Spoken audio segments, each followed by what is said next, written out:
Welcome, friends and foes, survivors and killers. Let's sit around the campfire together and talk about Dead by Daylight. Specifically, Dead Hard Validation, everyone's favourite thing. The addition of hit validation to Dead Hard has been a controversial mechanic to say the least.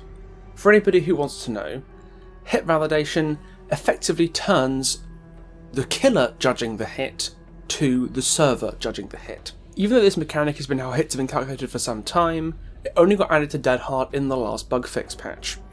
It's meant to prevent the exhausted on the ground moments, where you use your Dead Hard, but because the Dead Hard didn't come up on the killer's screen in time, the Dead Hard did not apply and you would go down despite having used your Dead Hard to dodge the hit. The intention is to make Dead Hard more consistent at being used to dodge a killer's swing, which I understand. Even if the perk is uniquely strong, uniquely unfair, and uniquely annoying, if it doesn't work, it should be fixed to make it fair. I hear a lot of people saying the new Dead Hard validation is mechanically fair for both sides. A lot of the frustration from killer players does come from the visual feedback of having your hit roll back. Because now, if the server detects that your Dead Hard has been activated, but the killer hasn't seen it, you'll just Dead Hard on the killer's screen, and the hit will connect and then be rolled back as if you had missed. That visual feedback on the killer's side is annoying, and that's been one of the chief complaints about the new Dead Hard. But ultimately, if that happens to a regular basic attack, it is fair because they did Dead Hard. They used their perk at the right time, they should be rewarded for it. The issue starts when the hit rollback becomes applied to powers, because in several cases, a power being rolled back, i.e. the hit connecting and then being cancelled, is very different from what Dead Hard should do, which is give you invincibility frames so the attack just goes through you. A hit rollback to many of these powers gives you more dire consequences than a miss, and there are 10 killer powers identified that are affected by this phenomenon. For each one, I'm going to talk about what should happen if the Dead Hard happens and the attack miss is due to the iframes, and compare that to what currently happens in-game because Dead Hard validation will actively roll back the hit. Let's start with what I think is the most obvious and most interesting of the 10, Nemesis. Normally, if you're behind a pallet and a survivor is on the other side of it, you attack them with a tentacle strike and they Dead Hard, the pallet will break, because the tentacle registers that there is not a survivor there because the invincibility frame makes them not exist, and will break the pallet, because Tentacle Strike only breaks pallets if it hits nothing else. However, if the hit connects but gets validated, the Tentacle Strike will not break the pallet. Because the killer's side notices the hit, goes, I've hit the survivor, not the pallet, so I'll injure the survivor, the server cancels it, but it's not the server breaking the pallet, it's the killer power. Getting Dead Hard validated is more of a benefit to the survivor than just using your Dead Hard normally, because Nemesis has to break the pallet again. This is a common recurring theme. Getting the Dead Hard validated and having the hit count for some purposes but not the actual injury state almost universally benefits the survivor. Twins have a similar situation. Under normal Dead Hard rules, Victor would fly through somebody using Dead Hard. Well, that's actually a relatively new occurrence since in the Pinhead patch, Victor used to be able to hit straight through Dead Hard's iframes, but that was a bug that got patched out a little while ago. Victor's intended interaction with Dead Hard's invincibility frames is that you fly straight through the survivor as if they're not there, meaning you could fly, and often do fly, straight through them and land a decent way on the other side, maybe even down a hill. In that case, it can be difficult for the survivor to get to you and kick you before your 3-second recovery timer kicks in and you can wind back up for another shot. But because Dead Hard validation counts as a hit from the killer's side, Victor loses his momentum upon hitting a survivor who's been hit validated. He will fall directly at their feet and can be instantly kicked, as if he had just hit them.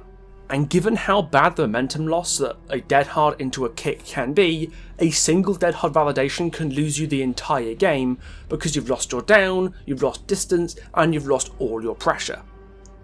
As usual, Twins getting completely hard-cut by a mechanic that has nothing to do with them. Welcome to Dead by Daylight in 2021. The next killers are more of a category, as opposed to an individual killer, and that's ranged killers in general. So, Deathslinger, Huntress, Trickster, Pinhead, and to some degree Twins again. Because projectiles normally fly through Dead Hard's invincibility frames. Granted, that doesn't always happen, that isn't entirely consistent, but most of the time Dead Hard's invincibility frames include projectiles that just go straight through them. That applies to Trickster's knives, it applies to Deathslinger's gun, Huntress's hatchets, Pinhead's possessed chains, and Victor. And in all these cases, that means that a survivor who is injured cannot use it to body block another survivor, because the projectile will go straight through them. It will just hit the survivor that's directly behind them, and occasionally that can get them killed, especially if you're playing a kill like Deathslinger who can then pull the survivor back towards you. But that is not the case with Dead Hard Validation, because they can just sit in front of their teammate with Dead Hard, and if the hit gets validated, the projectile will bounce off of them. In that regard, Dead Hard Validation eats their power in a way that Dead Hard is never supposed to do, and that without Dead Hard Validation it would never, or at least very very rarely, end up doing. And just like Twins, investing the time or ammunition into a shot, only for it to get discounted by Dead Hard Validation, can quite literally lose you the game. This is especially true for Trickster, because Dead Hard can validate several knives at once. It's a similar story for killers with dashes, the Hillbilly, the Pig, and the Demogorgon. All three of those killers have historically always been able to hit a survivor behind the invincibility frames of another survivor. Hillbilly does it, Pig does it with her ambush attack, and Demogorgon does it with his shred. They're all long duration directional hits that if someone Dead Hard's in front of you, you should just go straight through them and hit the person that's behind them. But now this no longer applies. If your Dead Hard validates a Hillbilly chainsaw, a shred, or an ambush attack, it will just no-sell it, it will just bounce off, and anybody who is behind you will not get affected. And in the case of Hillbilly, who can use a chainsaw to reposition, it will also cut off that ability because it puts the chainsaw immediately on cooldown. Notably, this does not apply to Leatherface, whose chainsaw will keep going even if it hits target. But Demogorgon, Hillbilly, and Pig's dashes all stop at the first target hit, meaning that Dead Hard Validation will deny them distance and potentially a hit that they would have had otherwise. And the last example I want to talk about is the Blight. Because a lot of Blights could use the slight lingering hitbox on Lethal Rush to time a swing late into a survivor's Dead Hard, and hit them just as they were coming out of it, but while the rush was still happening. It would look like being exhausted on the ground, but it would actually be a consequence of the Blight waiting out part of the Dead Hard, and the hitbox still existing when the survivor's Dead Hard and the invincibility frames go away. That is no longer possible under Dead Hard Validation. If you activate Lethal Rush during the survivor's Dead Hard, your camera will snap instantly to them, and the Dead Hard will validate the hit. I think this is the one case where the server turns a Dead Hard that should have failed, and an attack that should have hit effectively through it, into a miss because it doesn't really understand how Lethal Rush's hitboxes work. That leaves 10 killers in total out of the 25 in the cast, whose powers are directly negatively affected by the consequences of hit validation. Those killers being Nemesis, Twins, Blight, Deathslinger, Huntress, Trickster, Cenobite, Hillbilly, Pig, and Demogorgon. 10 killers out of 25, that's exactly 40% of the cast being directly mechanically hindered by Dead Hard Validation, and for whom the perk is, I'm sorry to say, mechanically unfair. There might be other extremely niche examples. I don't know, for example, how it works with things like Wraith's Extended Lunge, Coup de Grace, or Plague's Vomit, because I know that goes through people sometimes. But I decided to leave it there because it's very hard to actually quantify Dead Hard Validation's effects on those powers or even perks.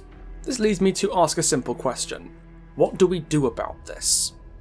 Because if the cost of making the perk fair on the survivors makes the perk not just visually unfair, but mechanically unfair against 40% of the killer cast, that's a massive problem. I'm only seeing two reasonable solutions. The first one is make more or less the whole of Dead by Daylight server-sided. That would fix the issues with these power interactions, since the server and the killer player would both be agreeing on what hit or missed. But then you get the problem of having even slightly imperfect ping making every single hit on either side look extremely dodgy, even with the slightest little bit of latency. Not to mention the logistical issues posed to behaviour of trying to pull that off. They would need much bigger and much more powerful servers to basically just make Dead Hard work properly. Which brings me to the other solution. If you can't change how killer powers work, then I think you probably have to change Dead Hard completely. Because if there's no way that you can make the perk mechanically fair on both sides, the perk shouldn't exist. If no hit validation means survivors are left exhausted on the ground, that's not fair on them. But if 40% of the killer cast get their power randomly neutered by the slapdash solution to that problem, that's not fair on them either. By effectively removing Dead Hard as it currently exists and giving it a whole different effect, that's the only solution that I can see. Because short of rebuilding all the servers, it's always going to be unfair on somebody. And let's be real here, it's Dead Hard, the perk's always been a bit stupid. It wouldn't be a massive loss to the game overall if Dead Hard was to just stop existing and start to become a new perk. One that could be reliable for both sides and not actively ruin someone's game because of latency issues on one side or the other. Dead Hard has never been a fair perk, but until recently that unfairness was applied to both sides, because the unfair design of Dead Hard that just gave you a free health state sometimes was offset by the fact that the perk was not reliable. But now you have to deal with the fact that the perk that gives you a free health state every so often can also ruin your game in several other different ways, depending on the killer you're playing, just because they Dead Harded late and the server made up for it. Dead Hard is, and always has been, the problem. And the sooner it can get reworked into a perk that's more balanced, more fair, and more reliable for both sides, the happier I think everyone will be.